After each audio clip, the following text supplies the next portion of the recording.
నమస్కారం ఫ్రెండ్స్. మనము high rise communities గురించి మాట్లాడుకుంటుంటే అసలు ఈ హై రైజ్ ప్రాపర్టీస్లో మన నేటివ్ పీపుల్ ఇన్వెస్ట్ చేయడానికి ముఖ్యమైన కారణము వాళ్ళు తమకు తాము గిల్టీ అండ్ ఇన్సెక్యూర్ ఫీల్ కావడం. మన నేటివ్ పీపుల్ అంటే భారతదేశంలో నివసిస్తూ వచ్చేవాళ్ళు తమకు తాము సెకండ్ రేటెడ్ సిటిజన్స్గా భావించడం దీనికి ముఖ్య కారణం. దీనికి ఆజ్యం పోస్తూ హై రైజ్ బిల్డర్స్ చేసే హడావిడి, హై రైజ్ బిల్డర్స్ మీ బ్రతికే స్థాయి తగు రీతిగా లేదు, మీరు ఎలీట్ పీపుల్ ఎలీట్ కమ్యూనిటీస్లో ఉండాలి, కామన్ కాలనీస్లో హై రైజ్ కాకుండా స్టాండ్ అలోన్ అపార్ట్మెంట్స్లో లేదా ఇండిపెండెంట్ హౌసెస్ కట్టుకొని కామన్ పీపుల్తో ఉంటే మీరు ఎలీట్ కారు కాబోరు, ఆ కల్చర్ని ఆస్వాదించలేరు అని బాగా బతుకుతున్న సంతోషంగా బతుకుతున్న ధనవంతులను గిల్టీ ఫీల్ చేయించి తమ ఫ్యామిలీ మెంబర్లో ఎవరినన్నా ఒక్కరిని ఇన్ఫ్లుయెన్స్ చేయగలిగితే ఈ ధనవంతులు గేటెడ్ హై రైజెస్ వైపు మొగ్గు చూపుతారు అనే దృఢ విశ్వాసంతో ఎన్నో రకాలుగా మభ్యపెట్టి వాళ్ళను ఈ హై రైజ్ గేటెడ్ కమ్యూనిటీస్ వైపు నెట్టుతూ ఉంటారు. ఇది యాక్సెప్ట్ చేసుకోలేని సత్యం. నేను ఇవి ఎందుకు చెప్తున్నా అంటే, మీరు ఎంత బలంగా వాదించినా దానికి 10 రెట్లు బలంగా వాదించి మీ వాదన తప్పు అని నేను కొన్ని గంటల్లో ప్రూవ్ చేయగలను. అసలు ఒక తేనె తట్టకు, నేను థంబ్నెయిల్లో వేసిన చూడండి, ఒక తేనె తట్టకు ఒక హై రైజ్కు తేడా ఏముంది అంటే, ఇప్పుడు నేను తేనె తట్టకు హై రైజ్కు తేడా ఏముంది అంటే, ఈ తెలివి బాగున్న విధవాలు ఏం చేస్తారంటే, మనమంతా కలిసి ఎలా ఉండాలి అని ఒక తేనె తట్ట నేర్పిస్తుంది. దాన్ని స్ఫూర్తిగా తీసుకొని మేము వేలాది మంది ఒకటే చోట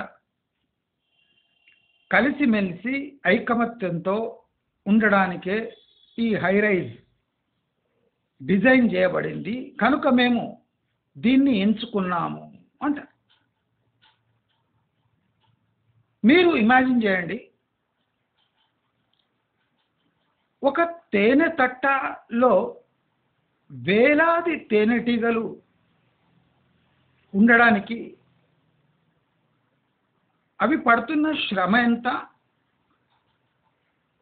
తేనె తట్టలో ఉన్న తేనెటీగల స్వభావము మీ స్వభావము ఒకటేనా? తేనెటీగలు ఎంత త్యాగం చేస్తే కానీ ఆ తేనె తట్ట నిర్మాణం చేసుకో, ఆ తేనె తట్ట కోసం ఎన్ని త్యాగాలు చేస్తాయో, ఎంత శ్రమిస్తాయో. తమ లార్వా కోసం, అంటే పుట్టని పిల్లల కోసం అన్నీ కలిసి తమ అనుకోకుండా మన అనుకొని ఎలా జీవిస్తూ ఉంటాయో ఒక తేనె తట్ట దాని నిదర్శనం. నేను ఒకటే అడుగుతున్నా, గేటెడ్ కమ్యూనిటీలో తేనె తట్టలా ఉండొచ్చు, కానీ మీరు తేనె టీగలా?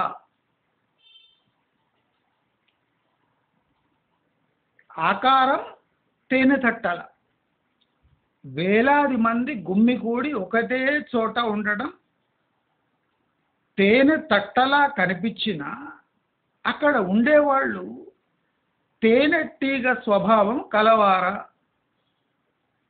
Simple question. మీలో ఆ స్వభావం ఉందా? నేను ఒకటే అడుగుతా, ఈ తేనె తట్ట కాన్సెప్ట్ భారతదేశపు కాన్సెప్టా, వెస్టర్న్ కాన్సెప్ట్? భారతదేశంలో విభిన్న వర్ణాలు, రంగులు, కులాలు, మతాలు, విభిన్న భాషలు పలికేవాళ్ళు కాలనీస్లో ఉండి ఇండివిజువల్గా ఉంటూ కమ్యూనిటీలో బతికే ఉన్నతమైన కల్చర్ భారతదేశపు కల్చర్. ప్రాక్టికలీ తేనె తట్ట కల్చర్ అంటే తేనె తట్టలా అందరూ ఒకటే ప్లేస్లో, ఒకటే బిల్డింగ్లో పక్క పక్కనే తన్నులాడుకుంటూ, గుద్దులాడుకుంటూ, అసూయతో ఒకడిని ఒక లైఫ్ కాపీ చేసుకుంటూ దుర్భరమైన జీవితాలు గడపడం తేనె తట్ట తత్వము కాదు. అది మీరు నేర్చుకునేది ఏమీ లేదు. తేనె తట్టను ప్రతిబింబించేది భారత సొసైటీ. భారతదేశంలో తేనెటీగలు వేరే జాతైనా, వేరే కులాలైనా, ఏమైనా వర్ణాలైనా అన్నీ కలిసి తేనె తట్టల ఒకే దేశంలో చిన్న చిన్న ప్రాబ్లమ్స్ వచ్చినా దాన్ని అధిగమిస్తూ బతికే తత్వం భారత తత్వం. మీరేం చేసిండ్రు? తెలివిగా ఫస్ట్ ఏం చేసిండ్రు మీరంటే, తేనెటీగలా ఉంటే అందరిలో ఒకరమైపోతాం, ప్రైవసీ ఉండదు, బాధ్యతలు మోయలేము, ముసలి వాళ్లతో ఏగలేము. ఈ చీప్ ఇండియన్ సొసైటీలో ఉండే కన్నా ఇండిపెండెంట్గా వేరే దేశాలకు ఎగబడిపోయి అక్కడ ఇండిపెండెంట్గా ఉంటూ ఏదో ముష్ట్యో గుష్ట్యో భారతదేశంలో ఉన్న తల్లిదండ్రులకు పడేసి ఒక ఇండిపెండెంట్ సివిలైజ్డ్ మోడర్న్ దేశంలో బతుకుదాం అని పోయారు. దీంట్లో రెండో మాట ఏం లేదు. రెండో మాట మాట్లాడినంటే మూతి పళ్ళు రాసిపోతాయి. ఇది గ్యారంటీ. మీరు చేసిన క్రైమ్స్ నేను చెప్తున్నా. మీరేమనుకున్నారు? ఫస్ట్ మీరు జాబును వెతుక్కుంటూ వెళ్ళలే. జాబును వెతుక్కుంటూ వెళ్ళి అక్కడనే ఉండి ఓ సునీతా విలియమ్స్ అంటే నాకేం ప్రాబ్లం లేదు. మీరు బాధ్యతలను తప్పించుకోవడానికి మీ భార్య పన్నిన పన్నాగము, మీ అత్తగారు ఇంట్లో పన్నిన పన్నాగానికి వత్తాసు పలికి వేరే దేశాలకు పలాయనం చిత్తగించి ఇండిపెండెంట్గా అక్కడ ఉండామని ప్లాన్ వేసి ఆ ప్లాన్ ఇన్నేళ్లకు బెడిసి కొట్టి ఇండియాలో ఇన్వెస్ట్మెంట్ ఇండియాకి తిరిగి వస్తే మాకు ఒక ఎలీట్ ఇండివిజువల్గా ఉండాలి, మాకంటూ ఒక పేరు ఉండాలి అని చిలక పలుకులు పలికి భారతదేశానికి వచ్చినాక హై రైజ్ కమ్యూనిటీ లివింగ్, ఇది పాశ్చాత్య ఒక ఎలీట్గా ఉండే విధానం అని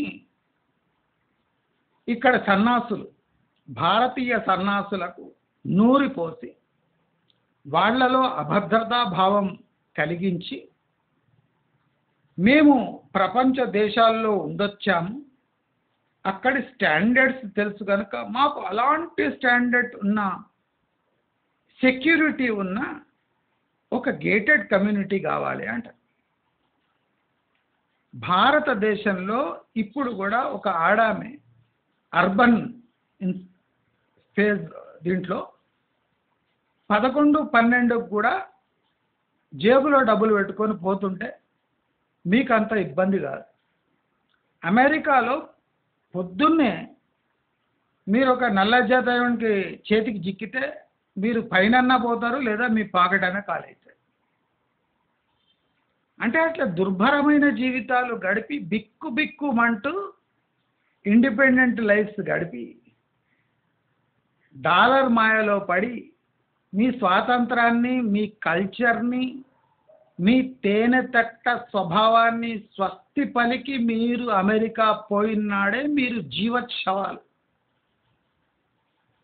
దీన్ని వాదించకండి, దీన్ని తప్పుపట్టే స్థాయి మీది కాదు. మీరు చేసింది ఇదే కదా. తేనెతట్టలో తేనె తీగలకు బాధ్యతలు ఉంటాయి. ఆ బాధ్యతలు మీరు తేనె తీగలైతే మీరు తేనె తట్టని ఎన్నడూ ప్రాణం పోయినా వదలరు.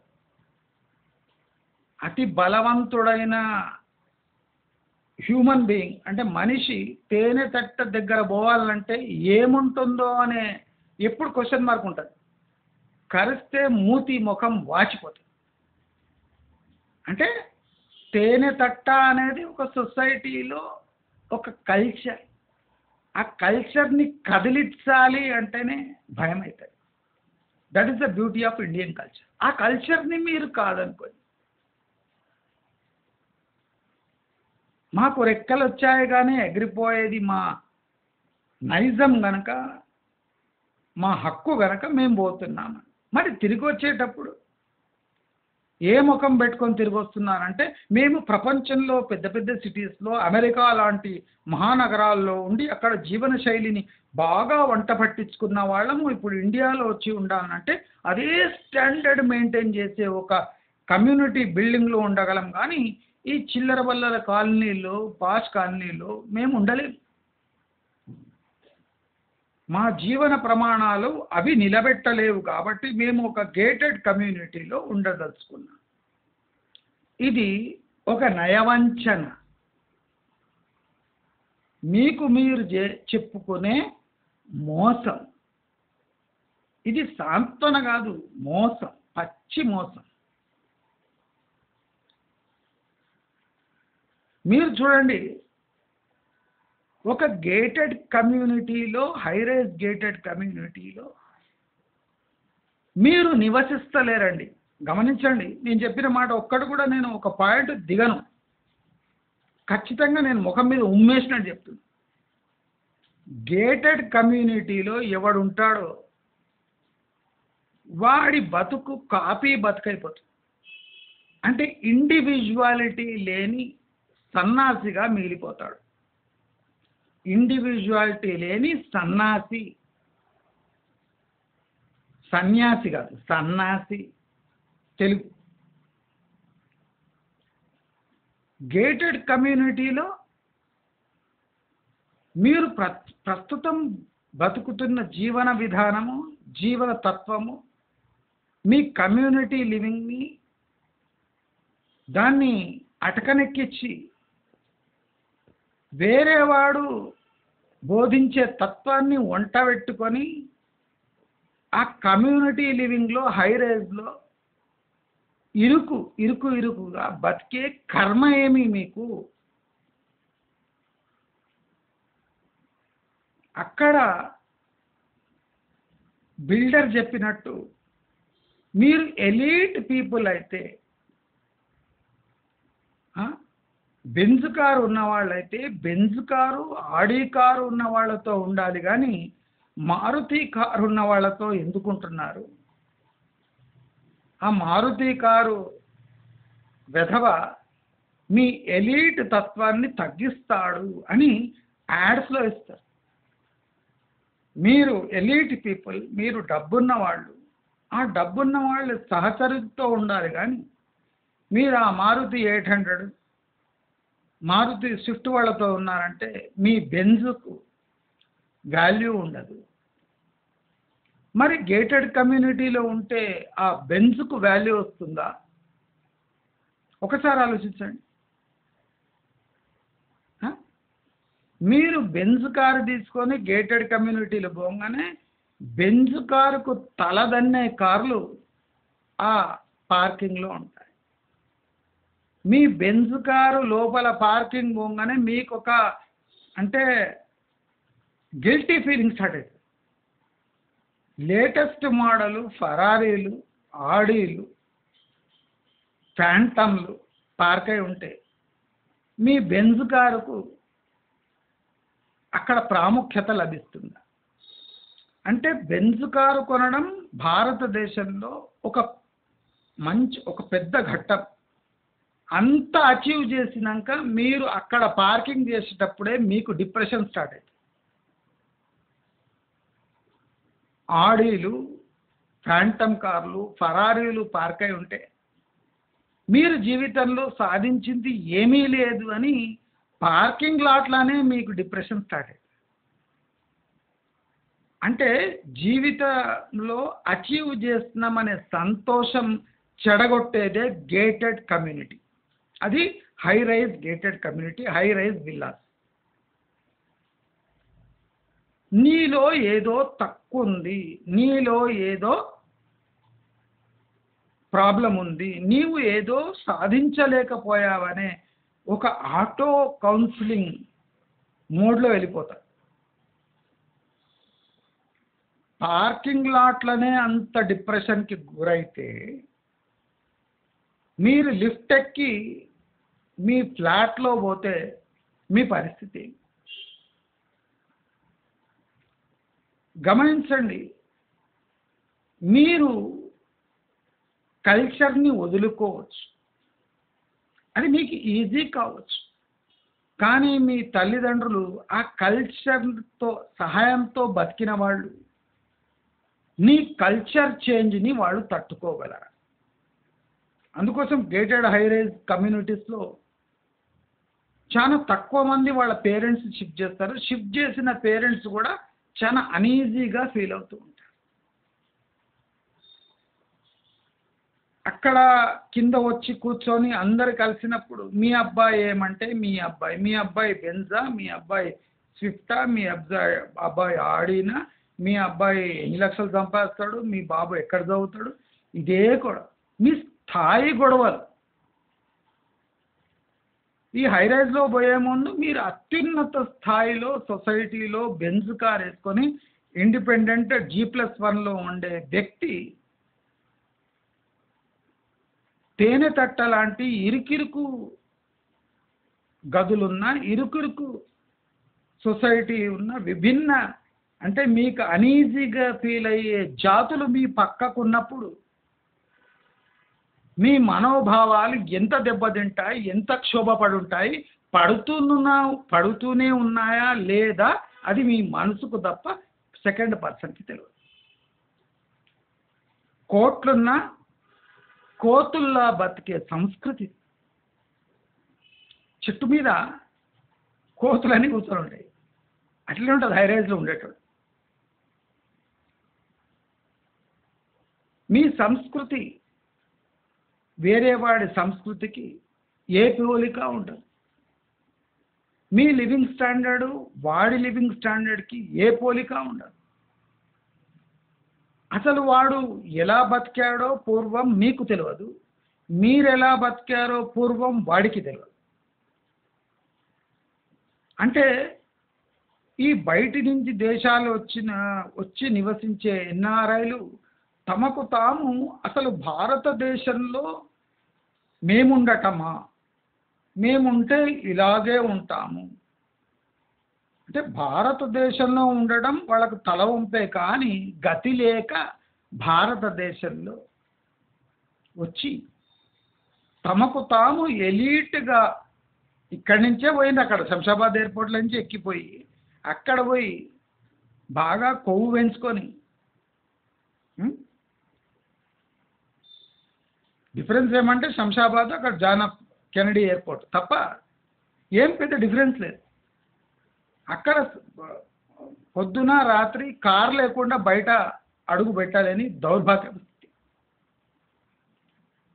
పిల్లలను స్కూల్ ఎడ్యుకేషన్కి పంపితే అక్కడ సెక్యూరిటీ లేదు, అక్కడ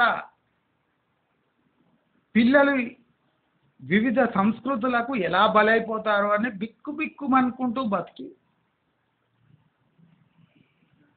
ఆర్టిఫిషియల్గా సంస్కృతులు పాటిస్తున్నామని లంగా జాకెట్లు వేసుకొని అప్పుడప్పుడు వీడియోలు తీసి ఫోటోలు తీసి తల్లిదండ్రులకు పంపించడం తప్ప మీరు అక్కడ అచీవ్ చేసింది నయా పైసా లేదు.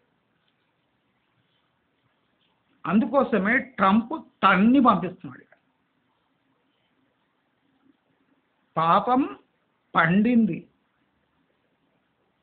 అది అంటే అంటే ఇండియాలో మోదీ అని చప్పట్లు కొట్టిన వాళ్ళు మళ్ళీ ట్రంప్లో అమెరికాలో ట్రంప్ అని ఎందుకు చప్పట్లు కొడతలేదు? ఎందుకంటే మీ బూటకు ఆలోచనలు, మీ బూటకపు ఇవి అన్నీ ఇప్పుడు బయటపడుతుంది. గ్రీన్ కార్డు ఉన్నా నేను ఉండని అంటాడు, H1B వీసా రద్దు చేస్తా అంటాడు. మీరు ఆయనని భయపెడుతున్నారు. మీరు ఎట్లా బతుకుతారు మేము లేకపోతే? వాడు ఏమంటాడు, మీరు లేకుండా మేము మంచిగా బతుకుతా ఉంటున్నాడు. అంటే సిగ్గుమాలిన బతుకు. వాడు చీ థూ ఫో థూ అన్నా మీరు ఇంకా మేము చేస్తాం, మేము అక్కడ ఎందుకుంటుంది, మేము ఉంటాం, మేము అమెరికా లేకుండా మేము ఉండలేము, అమెరికా మాకిడిచి ఉండలేదు అని మీరే చెప్పుకుంటారు. ట్రంప్ ఏమంటుండు, మీ అవసరమే లేదంటారు. వేడి వేసి పంపిస్తుండు, ఇంకేమేమి వేసి పంపిస్తాడు. రేపు ఒక బ్లాక్ పెయింట్ తీసుకొని మీ ముఖాలకు తగిలిచ్చి పంపిస్తే కానీ మీకు సిగ్గు శరాలు ఉండవు. మళ్ళీ ఇక్కడ శంషాబాద్ ఎయిర్పోర్ట్లో దిగంగానే ఆ పెయింట్ అంతా కడిగేసి యాసిడ్ వాష్ చేసుకొని హాస్పిటల్లో 2 రోజులు ఉండి స్కిన్ ట్రాన్స్ప్లాంట్ చేయించుకొని మళ్ళీ హై రైజ్ గేటెడ్ కమ్యూనిటీలో మేము మా స్టాండర్డ్కి ఇది అనుగుణంగా ఉంటాం. మీరు అక్కడ డాలర్ల లెక్కలు రూపీలో వేసుకొని ఇక్కడొచ్చి ఆ మేకపోతు గాంభీర్యం చూపిస్తే అది కొన్నాళ్లే సాగుతుంది. మనం చూస్తే ఇప్పుడు గేటెడ్ కమ్యూనిటీలు చుట్టుముట్టు ఏమున్నాయంటే అన్ని ఇంటర్నేషనల్ స్కూల్లే. ఆల్రెడీ కోట్ల కొద్ది డబ్బు ఈఎంఐ లోపల చెల్లిస్తూ విపరీతమైన మెయింటెనెన్స్ కడుతూ ఆ హై స్టాండర్డ్ లివింగ్కి ఆశపడి తన బేసిక్ లివింగ్ స్టాండర్డ్ని బలి చేసుకొని బతుకుతున్న వ్యక్తి తమ పిల్లలను మామూలు స్కూల్, ప్రైవేట్ స్కూల్లో బడిలో వేయలేని పరిస్థితి. కానీ వీళ్ళ ముఖాలు చూసి పక్కింటోడు వాడు ఇంటర్నేషనల్ స్కూల్కి పోతున్నాడని వీడిని కూడా ఇంటర్నేషనల్ స్కూలే. అంటే ఆశ పెట్టి మభ్యపెట్టి ఒక స్టాండర్డ్ లేని, అంటే స్టాండర్డ్ అవసరం లేని స్టాండర్డ్కి తీసుకువెళ్ళి పైనుంచి దొబ్బేసినట్టే ఉంటుంది మీ బతుకు. కాదా అని అడుగుతున్నా. కాదు అంటే చెప్పు తీసుకొని కొడతా. ఎవడన్నా కాదు అన్నాడంటే చెప్పు తీసుకొని కొడతా. వాళ్ళ వాదన ఏమంటే కోట్లకు కోట్లు వేసుకొని కొన్న ఫ్లాట్ వాడు నెలకు 1000 రూపాయలు పిల్ల చదువు కోసం ఎందుకు ఖర్చు పెట్టకూడదు? వాడు మిమ్మల్నే ఛాలెంజ్ చేస్తున్నాడు. మన అదృష్టం బాలేక ఒక హైరైజ్ కమ్యూనిటీలో ఉంటే దాని పర్యవసానాలు ఎట్లుంటాయంటే మీ లైఫ్లో ప్రతి ఒక్క అంశాన్ని పక్కింటోడు కమ్యూనిటీ శాసిస్తుంది. అరే నువ్వు మామూలు స్కూల్ వేసినావా, మా బాబు మరి ఇంటర్నేషనల్ స్కూల్ లేకపోయినావు, ఏమి ఈఎంఐ సరిపోతలేదా, ప్రాబ్లం ఉందా, మరి ఈఎంఐ కష్టమైతే ఎందుకు వచ్చినావు? మా దగ్గర అయితే ఎన్ఆర్ఐలు కదా, మేము 10-15 కోట్లు వేసుకొని వచ్చినాం. అందుకోసం మేము ఈ హైరైజ్ గేటెడ్ కమ్యూనిటీలో ఉంటున్నాం. మరి నీవు ఇక్కడ 1 కోటి రూపాయలు పెట్టుకొని 2 కోట్లు పెట్టుకొని ఈఎంఐల ఈ ఫ్లాట్ కొని మీ బాబుని ఇంటర్నేషనల్ స్కూల్ లేక వాడి భవిష్యత్తుతో ఆడుకుంటున్నావు. నువ్వు ఐదర్ మీ పిల్లగాడిని ఇంటర్నేషనల్ స్కూల్లే, లేకపోతే ఒప్పుకో నువ్వు సెకండ్ రేటెడ్ సిటిజన్ అని నీ ఓన్ కంట్రీలో. చెప్పు తీసుకొని ముఖం మీద కొట్టుకోవడం అంటారు. మంచి స్థాయిలో ఒక కాలనీలో డబుల్ స్టోరీ బిల్డింగ్లో ఒక బెంజ్ కారు పట్టుకొని వ్యక్తిని ఈడ్చుకొని వచ్చి కల్చర్ కాని కల్చర్లో కమ్యూనిటీ లివింగ్ అని చెప్పి తమ బంధువులు సోదరులతో దూరం చేసి వాడిని తీసుకొని వచ్చి ఒక ఐలాండ్లో బంధించి మాలాగా బతకడం నేర్చుకునేది ఎంత మూర్ఖపు తత్వమో ఇప్పుడైనా వీళ్ళు అర్థం చేసుకోవాలి. ఈ వీడియో అందరితో షేర్ చేయండి, ఎందుకంటే మీరు తిట్టలేరు కదా, నేను చెప్పు తీసుకొని ముఖం మీద కొట్టినట్టు చెప్తాను. దీన్ని వాళ్ళు ప్రతిఘటించలేరు. ప్రతిఘటించారు అంటే వాళ్ళ పుట్టుక సరిగ్గా లేదని అర్థం.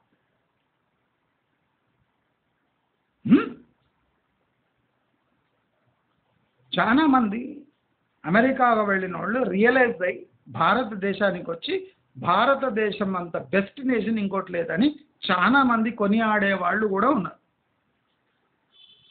ఇండియన్ కల్చర్ యొక్క వాల్యూ తెలిసిన వాళ్ళు అమెరికా నుంచి ఇండియాకు వచ్చి ఇండియాలో స్థిర నివాసాలు ఏర్పరచుకొని కాలనీలో ఉంటూ ఇండియా యొక్క కల్చర్ యొక్క ప్రతిష్టను పెంచుతున్నారు కొంతమంది. ఈ వేస్ట్ నా కొడుకులు అక్కడ మొత్తం కత్తిరిస్తుంటే భయపడి ఎలకల్లా ఇక్కడ పారిపోయి వచ్చి శంషాబాద్లో ఎయిర్పోర్ట్లో దిగంగానే గేటెడ్ హై రైజ్. మీరు అక్కడ అమెరికాలో హై రైజ్లు ఉన్నారా? ఎక్కడ ఉన్నారు? కాలనీలలో ఉన్నారు. అక్కడ సెక్యూరిటీ ఉండదు, కల్చర్ డిఫరెంట్ ఉంటుంది, రోడ్డు మీద ఎవడు దిగుతాడు, కిరాణా షాపులు ఉండవు, ఎక్కితే కారు దిగితే కారు లేదా ఇల్లు. అర్థమైందా? అంటే ఇటువంటి దుర్భరమైన నీచమైన నికృష్టమైన లఫూట్ బతుకులు బతికిన వాళ్ళు ఇక్కడొచ్చి భారతదేశంలో కోట్లు గడించి ప్రశాంతంగా బతికే వాళ్ళని ఈఎంఐ పాలు చేసి వాళ్ళని గిల్టీ ఫీల్ చేయించి, నువ్వు అమెరికా నుంచి వచ్చినావు స్విమ్ సూట్ వేసుకొని స్విమ్మింగ్ పూల్లో దిగుతావు, కానీ ఇక్కడ కోటీశ్వరుల ఆడవాళ్ళు కూడా స్విమ్ సూట్ వేసుకొని ఒక స్విమ్మింగ్ పూల్లో దిగగలరా? కోట్లున్న వీళ్ళ తత్వం ఎంత, మీరు కోట్లు గడించి మీ తత్వమే.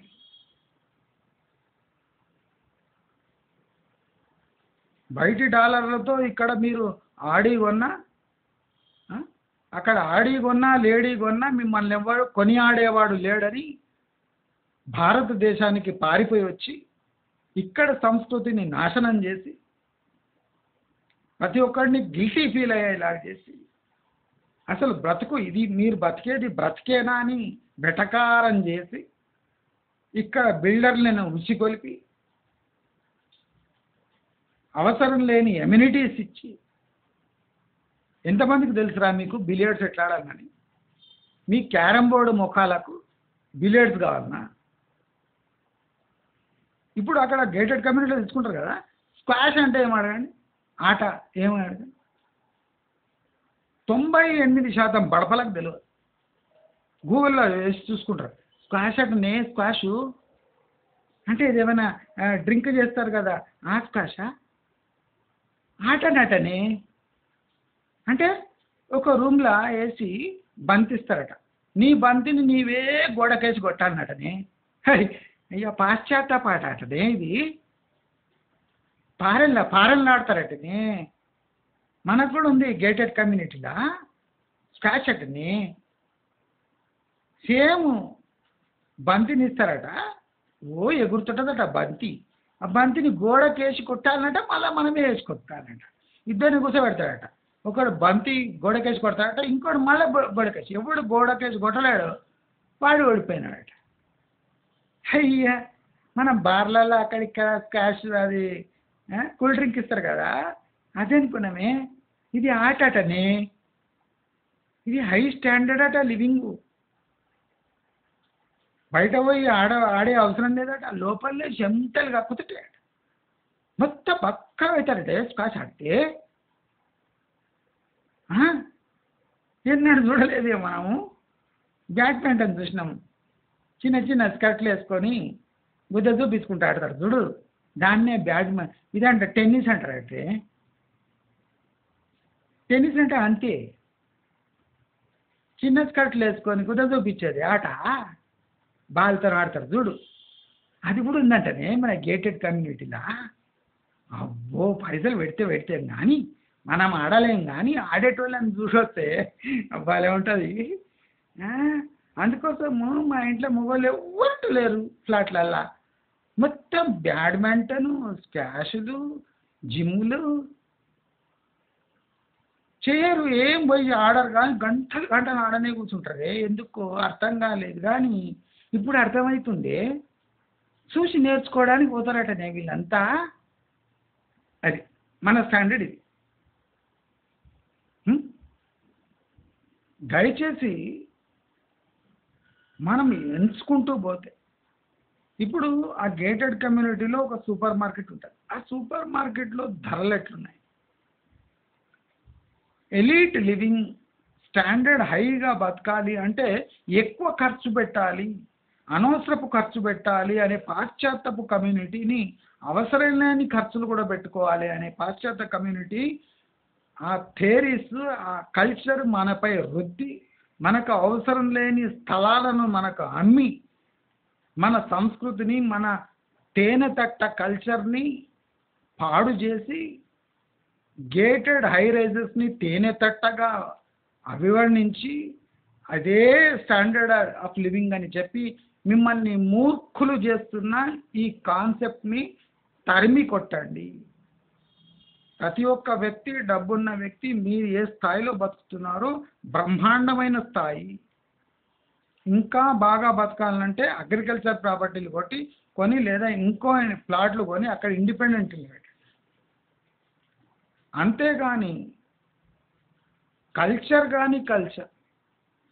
స్టాండర్డ్ లేని కల్చర్, మనది గాని కల్చర్, మనము మోయలేని కల్చర్, మనము మోయలేని జీవన విధానాలు, మనం అనుకున్నా సాధించలేని గోల్ని, మనం సాధించిన గోల్ని చిన్న చూపు చూసే స్టాండర్డ్ ఆఫ్ లివింగ్ని అందరూ తరిమి కొట్టాలి, ఎదుర్కోవాలి, ధీటైన సమాధానం ఇవ్వాలి అని కోరుకుంటూ, మీకు ఈ వీడియో తప్పక నచ్చుంటుంది. నచ్చుంటే మీ ఫ్యామిలీ మెంబర్స్, మీ ఎన్ఆర్ఐ కమ్యూనిటీతో తప్పకుండా షేర్ చేస్తారు. ఈ మభ్యపెట్టే హై రైజ్ల జోలికి పోకుండా ఒక తేనె తట్టాల భారత సంస్కృతిని ఆస్వాదిస్తూ జీవిస్తారు హ్యాపీగా అని కోరుకుంటూ నమస్కారం.